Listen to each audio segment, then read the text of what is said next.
या कोपऱ्याच्या जमिनीला सारून घ्यायची. आज मी ठरवलं होतं, काहीच फॅन्सी नको, काही महाग पण नको.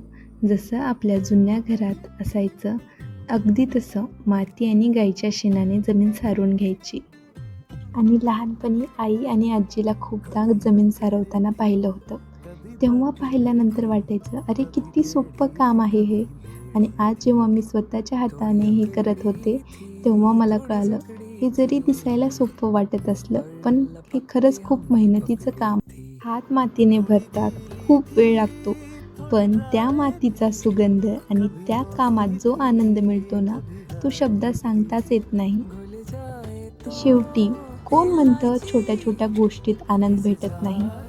आपण कितीही महागडं काहीही घरासाठी आणा, पण जोपर्यंत तिथे आपलं मन लागत नाही, आपल्याला आनंद मिळत नाही, तर तो पैसा खर्चून काय फायदा?